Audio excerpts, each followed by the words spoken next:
What I'm currently standing next to is going to go down as the greatest sports car ever built. Before I get into telling you why this is the greatest sports car ever built, I'm going to take you on a little trip down memory lane, even though this memory probably started before you were born. Back in 1953, the Corvette came out. It launched in an all fiberglass body. It was very lightweight and it was a good looking car. It was going to be, and it was, America's sports car.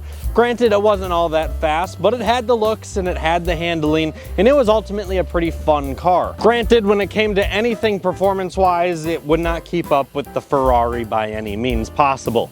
Then came the C2 Corvette, and wow, this was probably the most drop-dead gorgeous car of all time. The C2 Corvette looks absolutely phenomenal. It came in a variety of different variations, and it looked amazing. Once again, wasn't the greatest performance car that was ever built, but there's no doubt about the fact that it was cool. The C3 Corvette followed that, and it was kind of lacking in the performance department. It really was. Once again, a highly sought after body design that looked quite good, but it just wasn't all there when it came to what it needed to compete at for the car that it was. The C4 was going to fix that, however. The C4 Corvette was Chevy's take on trying to take on the Ferrari, and they came out with this high performance variant, the ZR1, but it was a lot of money. It was truly a lot of money. They had this Lotus designed engine, and it was kind of complicated and it was weird, but it made a lot of power. It was very fast, but once again, like I said, it was a lot of money. This was America's sports car. It's supposed to be cheap, supposed to be affordable, and it was supposed to be stupidly fast. Chevrolet truly did pour their heart and soul into the C4, and they were about ready to kick the Corvette to the dirt.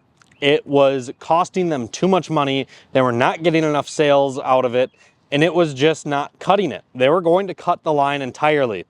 An outside organization just out of Chevy decided to take it into their own hands to design the next Corvette. It was going to be the greatest Corvette ever. It had to blow the sales out of any generation of Corvette absolutely out of the water. It needed to blow the performance of the previous generations of Corvette out of the water. It needed to beat everything, and it needed to be the cheapest out of all of them.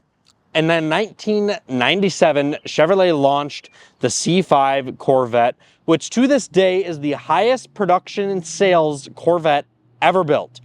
And the reason for that was, well, there was a few of them. One of them was the new heart of the Corvette, the LS1, the most legendary small block V8 of all time. The LS1 is absolutely amazing. It's stupidly easy to work on. Parts are readily available everywhere. It made tons of power. It made tons of torque. It's super easy to modify. It sounds great. It's lightweight. It's amazing. The LS1 is the greatest small block V8 ever built.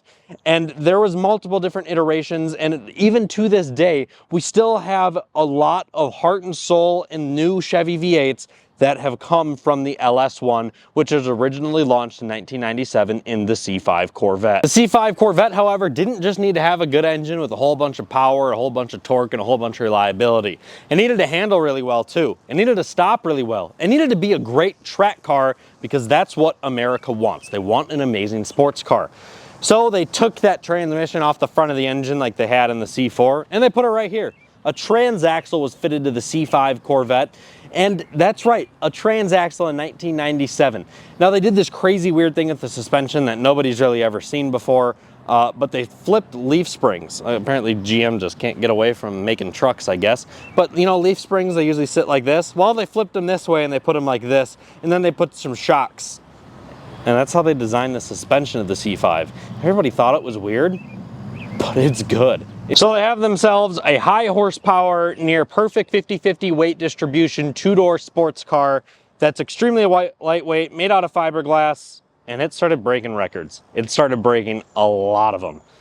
And the C5 Corvette is amazing. It truly is. It was the last Corvette to ever be fitted with pop-up headlights, and it ultimately shaped the entire Corvette's future from there. It was like the rebirth, the rebranding, the redesign of the Corvette. The C5 generation started up a whole new different series of Corvettes. It's not comparable to the previous generations. It came from the previous generations, but it started up everything that we have had since. And the C6 Corvette, when they came out with it, they needed it to be as successful as the C5, if not even more successful. So what do they do to keep it just as successful as something that was already successful?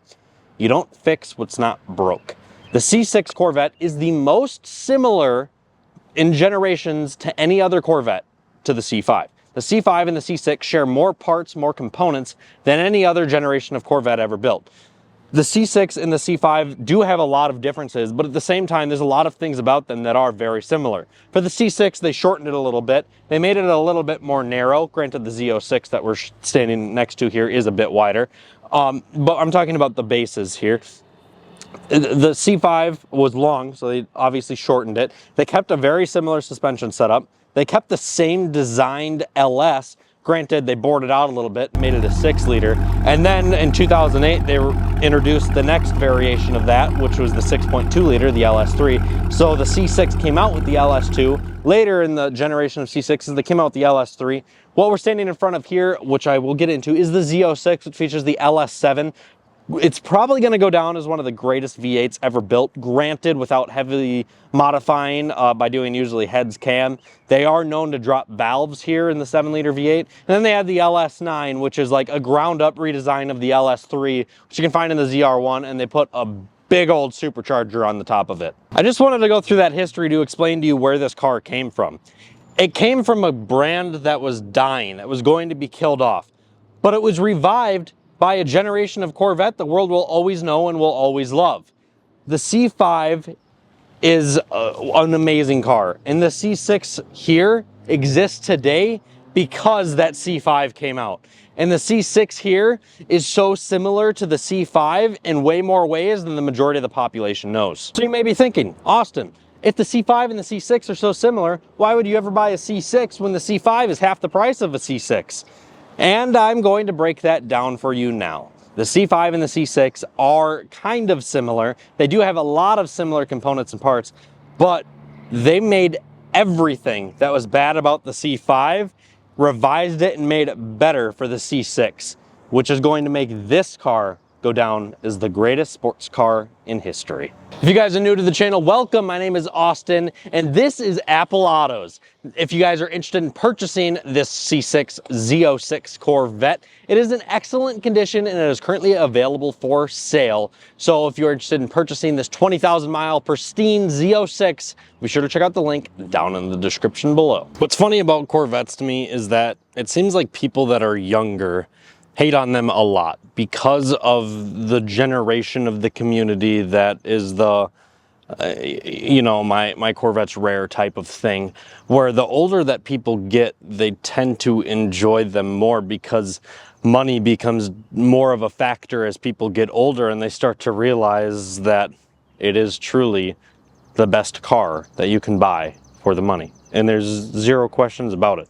It's the fastest, it's the most reliable, it's the easiest to work on, it's the most easy to modify, it's the most modifiable. The aftermarket is absolutely insane. It's going to go down as the greatest sports car in history. Every single component on the C6 Z06 Corvette is amazing.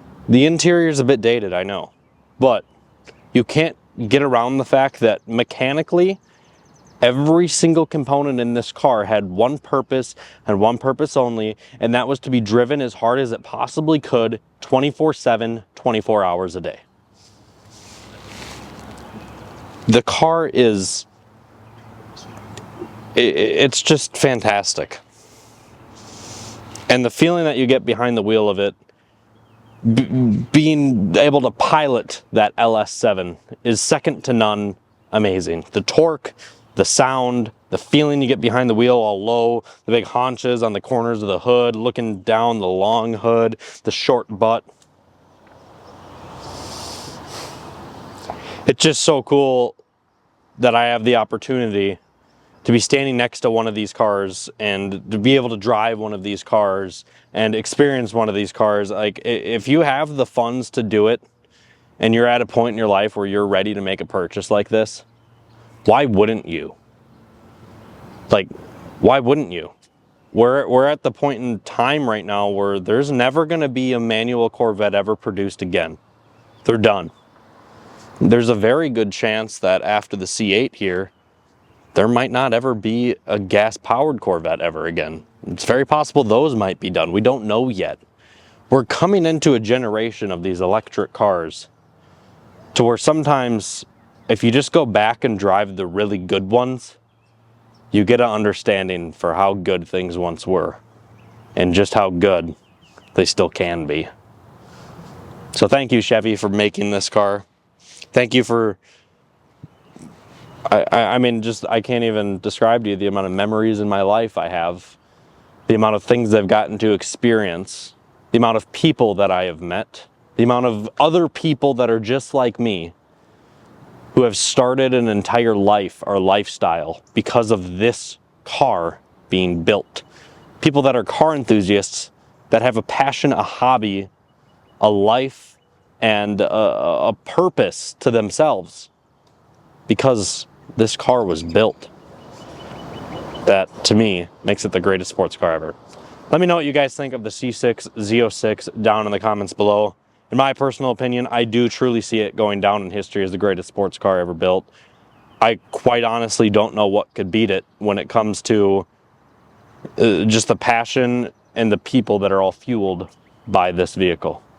So thank you guys so much. Don't forget to hit like and subscribe to help support this journey. There's lots of cool videos coming soon on all types of different vehicles. Have a great rest of your day.